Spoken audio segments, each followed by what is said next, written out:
Hey, welcome to Books Bubbly. This is the place where I drink some bubbly while talking about a book that I get all bubbly about. And today I'm excited to be reviewing The Other Side of Now by Paige Harbison. I do want to say that there are going to be spoilers in this review, so be forewarned now. So I actually got this as a free add-on to my June book of the month, and this sounded like a really fun, sliding doors contemporary fiction. But let's go ahead and see what the jacket copy promised this book to be about. With a leading role on a hit TV show and a relationship with Hollywood's latest heartthrob, Meg Bryan appears to have everything she ever wanted. But underneath, her happiness is as fake as her stage name, Lana Lord. Following a tiny nervous breakdown at her 30th birthday party, she books an impromptu trip to Ireland, specifically to the village where she and her late best friend, Amy, always dreamed of moving. When Meg arrives, the people in town don't just recognize her, they seem to know her. She quickly, reluctantly, realizes she has somehow slipped into an alternate reality, one where she did move to Ireland as a teenager, one where she never got famous, and most shocking of all, one where Amy is alive and well. She just wants nothing to do with Meg. Despite her bewilderment, Meg is clear-eyed about one thing. This is a once-in-two-lifetimes chance to reconnect with her friend and repair what she broke, or else risk losing Amy all over again. So I really enjoyed this book. I mean, obviously this is a Books and Bubbly episode, so you could tell that I did enjoy this one. But I did find it to be a very bittersweet read. It had a lot of fun with the alternate reality and time-space bending. It was very heartfelt in Meg's grief and how she has or hasn't really processed Amy's death. And it really makes you think. It's so easy to wonder how different our lives could be if we made one small change or one thing had not happened. Who could we be? And would that version of ourselves be happier? Because that kind of seems to be the root of Meg's problem throughout the book. She's not happy, at least not really. She's not fulfilled by her life, and as she steps into her alternate Ireland life, she doesn't really seem to be happy there either the more she learns about herself. She's very restless and always wondering what she might be missing out on. Ireland Meg is Belle from Beauty and the Beast and thinks that there just must be more than this provincial life. I will say that I really liked Meg. I found her to be funny and sarcastic, but she also cares about those around her. But sadly, she is kind of numb. She's trying to live up to her own wild expectations and just going through the motions of living instead of actually living and enjoying each and every moment. So we're at her birthday party and she realizes she just feels lost. She doesn't really know herself anymore. She doesn't really feel anything for the glitz and glamour in her life. So she decides to escape and books a random last-minute trip to Ireland, a place that she has always wanted to go. And apparently while she's on this flight, puts her through a wormhole, and she is still Meg when she gets there, but she's a different version of herself. She never went to Hollywood. She has no plastic surgery. She went to school in Ireland and decided to stay there. So as she goes into the town, I did think that this section was really well done because it's kind of things are just changing around her. So people are starting to interact with her like they know her, and then her phone isn't the same phone that she left LA with, but this one does have pictures of her life on it, and it does facial recognition, it recognizes her. So she can see that this is obviously this version's phone, but how is all of this happening around her? I found that aspect to be really fun. Then when she goes back to her Airbnb later, she finds that it has all of her clothes and pictures and personal items in it. She calls her mom, and her mom confirms that, yes, darling, you went to college in Ireland and then you stayed. And then she runs into her best friend in this lifeline, whose name is Kira, and finds out that Amy is alive. Her best friend, Amy, who died when they were in college. Meg has constantly been on the run from her grief and really has not processed Amy's death. She basically figured, if she changes herself enough and ran away from everything she knew, she would be fine. I mean, better than fine, actually, because she'd be a whole new person. She doesn't have to worry about the past that she lost with Amy. She's never allowed herself to mourn Amy and has basically acted like Amy never existed in the first place, which is so horribly sad. Like, in her mind, time has basically stopped back in Florida where they grew up together. And here she is in Ireland, confronted with a real-life Amy who lived, who has a life that she actually really loves. She's married and has 2 children that she adores. So Meg has this opportunity to see who Amy could have been, and she wants to spend so much time with her. But Amy does not want to spend time with Meg. They had a falling out. Ireland Meg is very dissatisfied with her life. She doesn't want to live small and basically lashed out at Amy for being happy with her cozy, comfortable life and recognizing that, those dreams I had when I was 18 of like stardom and fame, those aren't my dreams anymore. Now, fortunately, Ireland Meg has some great friends who try to help her through her parallel universe slippage. Like, Kira somewhat believes her, but at least tells Meg that she believes that Meg believes it and she's going to support Meg. So she helps Meg navigate this like new foreign life, and that life includes the hunky ex-boyfriend, Killian. So Meg and Killian have been on again, off again, on again, off again partners, but mostly when they're in their off stage, it's because of Meg and again, her restlessness, her dissatisfaction with her life. She loves him, but she is also scared that by staying, she will be settling, and that's not what she wants to do yet. Meg finds out that Ireland Meg booked a flight to LA at the exact same time, and she thinks, when both of them were in the air at the same time, like that's what caused their switch. It's not fully explained in the end, but I also didn't feel like it needed to be. I thought it filled in the blanks enough that like the time warp stuff wasn't tripping me up.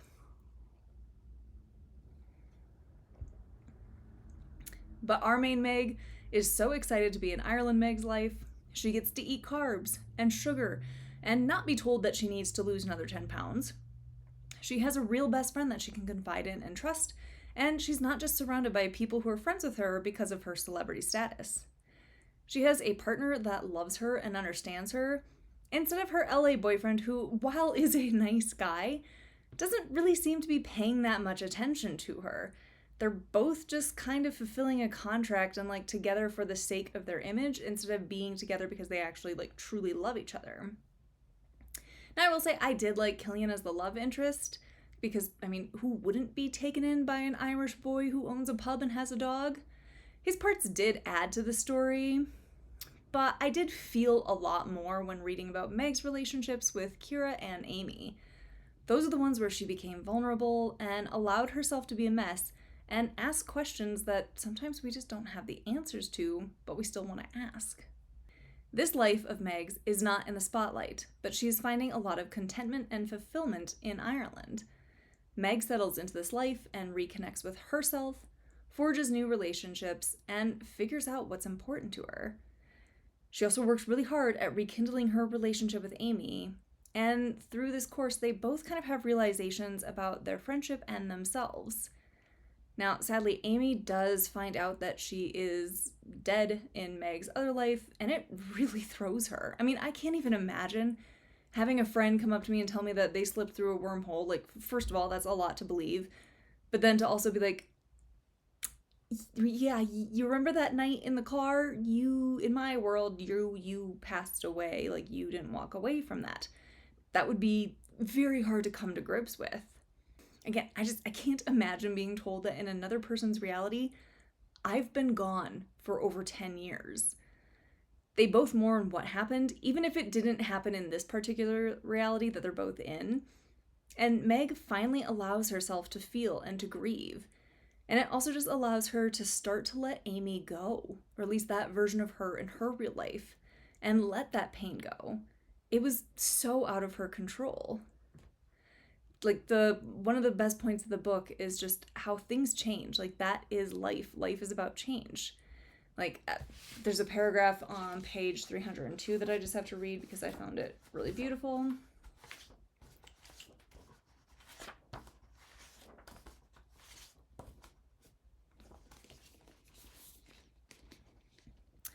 So yeah, on page 302, I don't try to protect the memory of tonight from tragedy by pretending it isn't lovely. And I don't cherish it so hard that I smother out its spark. I don't question the magic or panic that what I love is slipping through my fingers, or that every good thing will one day be cast pale against the darkness of the future catastrophe. Instead, I have a good night. I get kissed in the snow. I eat chocolate in bed. I make plans for tomorrow. So I will say the ending, again, this book is very bittersweet, but that ending just reached through the book and like smacked me in the face. I was so sad by the end of this because her Ireland life ends up disappearing around her. So very much like when she first gets there and things slowly start changing, except this time it is a lot more abrupt. Like she's in another room, boom, everything is gone. So there's a subplot that Amy's a writer and she's written a play, and at the last minute, Meg has to step in and be an actress for it. The play is very obviously based on their friendship, and they're able to be real with each other and have a heart-to-heart on stage. Everything is great, even if it was emotionally taxing. And then Meg steps through the doors to the front of the house, and it's gone. It's back to the way it was, or it's back to the way it should be. She is now back in her original timeline, or however you want to think of it. Amy and her family, they're gone. Killian, he's gone. Kira, she's gone. The crowd, they're all back at home or wherever they need to be. She has slipped back into her own timeline. She's distraught and lost, but she also knows there is nothing she can do. She cannot make this come back. So she ends up going home, quits her job, and heads back to Florida to visit her family and confront the demons of her past in her own timeline. She stays with her parents and spends a lot of time with Amy's parents and really realizes, like, they've moved on. They obviously love and miss their daughter, but they also have to move on with their lives. Amy will always be with them, even if she's not physically there. And this is where I found like another passage that I really loved. So let's see. This is also near the end of the book.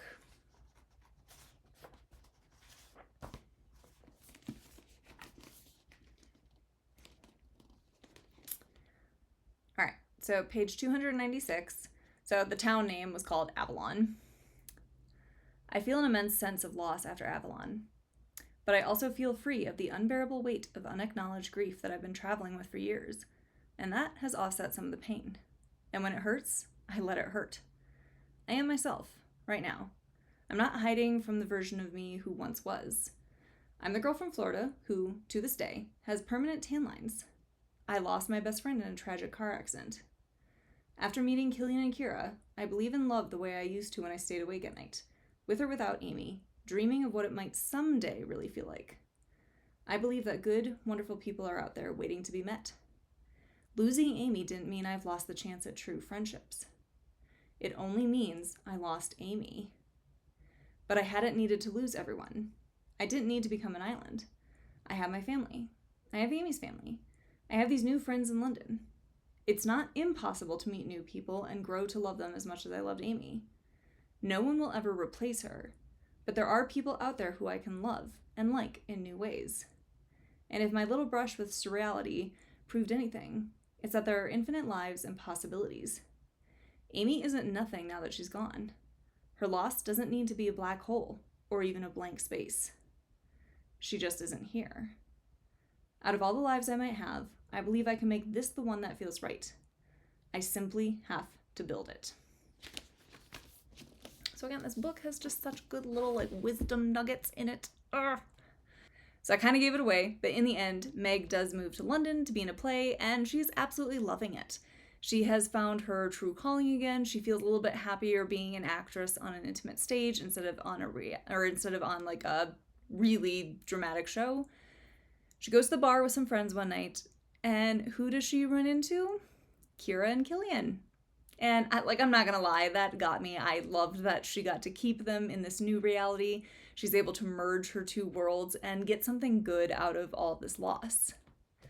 Like, truly, I thought this book had humor and heart, and I was really moved by this story. I really loved this for the parts of Meg coming into her own. It's basically a coming of age story, but a coming of self in like a parallel universe story.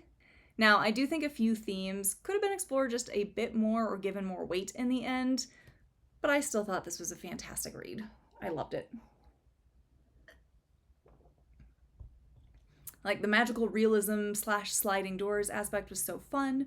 The hopeful tone of this was just what I needed, and it evokes a lot of nostalgia, especially when Meg and Amy reflect on their childhoods together. That got me right in the feels, because again, I just think of like the best friends I had when I was a kid. And, fortunately, none of them have passed away, but you still grow apart, you still become a different person, and you can still miss that aspect of yourself. Now, also, one thing I didn't love about this, and I will say I felt the exact same way about the 7 Husbands of Evelyn Hugo, is that, Meg has this realization that life is made rich by those you love and the experiences you cherish, not how much money you make. And I love that sentiment. I do agree. But I find it a lot easier for characters like Meg to say that, as they will continue to have that safety net of their millions of dollars in the bank. It doesn't hit quite the same way for her to want to have the simple life, because she won't have the exact same struggles as the rest of us. Again, I get the point, but it does feel a little cheapened when it's someone who doesn't have to worry about money saying this, oh, well, I'm just gonna go do the things I enjoy. And it's yeah, we would all love to do that, but not all of us have millions of dollars in the bank or credit cards with no limit. But either way, I still ended up giving this 4.5 out of 5 stars because, again, I loved it.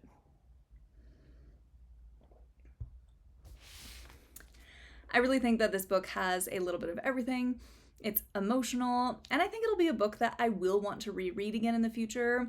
I've already told a few people about it, but this does feel like a really comforting read when you're struggling or feeling lost. I think this is a charming book about life, its ups and downs, trials and triumphs, and the choices that we make along the way as we simply live our lives, as that is all we can do. We can't worry too much about a potential future. We can't lose ourselves to the past. We have to live here and now and know that happiness is closer than we think.